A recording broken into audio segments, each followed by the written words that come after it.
పెద్దపల్లి జిల్లా అడవి సోమనపల్లి శ్రీమ శివారులో మానేరుపై నిర్మించిన చెక్ డ్యాం డ్యామేజ్ను నిజ నిర్ధారణ కమిటీ సందర్శించి పరిశీలించింది. చెక్ డ్యాంను గుర్తు తెలియని వ్యక్తులు కొందరు పెద్దల అండదండలతో పేల్చివేసినట్లు అనుమానం వ్యక్తం చేశారు.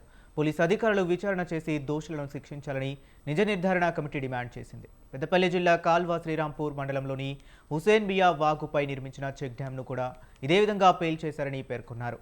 మానేరు నదిపై 22 చెక్ డ్యాంలు నిర్మించగా అటవీ సోమనపల్లి చెక్ డ్యాం చివరిదని పేర్కొన్నారు.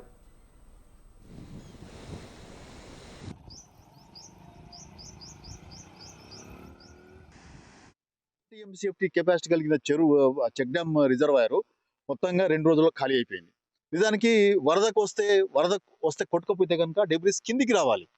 కిందికి రాకుండా పైకి పోయినాయంటే తప్పనిసరిగా పైనే ఉన్నాయంటే అది పేలుడు వల్ల సంభవించిన ఆ ఇంపాక్ట్ వల్ల అవి ఎగిరి అక్కడ పోయి పడతాయి తప్పితే అవి పైకి రావు.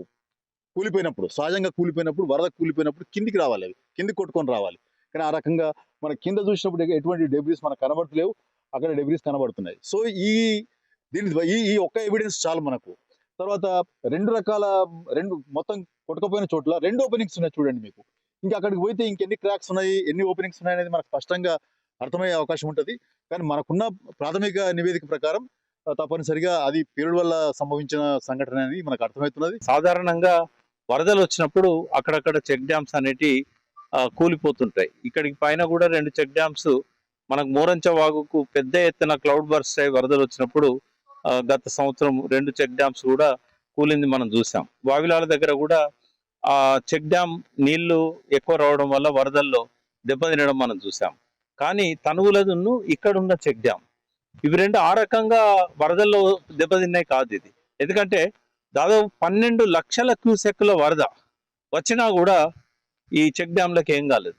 ఇవి చాలా పటిష్టంగా కట్టిన చెక్ డ్యామ్స్. ఈ తనుగుల కంటే కూడా ఇది పెద్ద చెక్ డ్యామ్. 33 కోట్లు దీని మీద ఖర్చు పెట్టడం జరిగింది. మోరంచపల్లె వాగు వచ్చినప్పుడు కూడా ఇక్కడ పక్కన వాల్ దెబ్బతిన్నది, దాన్ని మళ్ళీ పునరుద్ధరించారు. అంతేగాని చెక్ డ్యామ్కి ఏం కాలేదు. అంత పెద్ద వరద వచ్చినా కూడా చెక్ డ్యామ్ దెబ్బతినలేదు. కానీ కావాలని చెప్పి కొంతమంది ఈ చెక్ డ్యామ్లను వరుసగా పేల్చేస్తున్నారు. సరే, ప్రభుత్వం స్పందించి వెంటనే చర్యలు తీసుకున్నట్టయితే వాళ్ళకు భయం ఉంటుంది, జైలు పోయి కూర్చోవాల్సి వస్తుందని ఇటువంటి పనులకు తెగబడరు.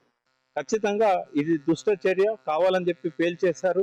డెబ్రీస్ అన్ని కూడా ముందుకు వస్తాయి, కొట్టుకపోతే వెనుకకు రావు. 4 కిలోమీటర్ల వరకు నీళ్లు ఆగినాయంటే ఆ ఫ్లడ్ లో డెబ్రీస్ కిందికి పోవాలి, కానీ పైన ఉన్న ఈ నీళ్ళల్లో పడ్డాయి అంటే అది ఖచ్చితంగా పేలుడు వల్లనే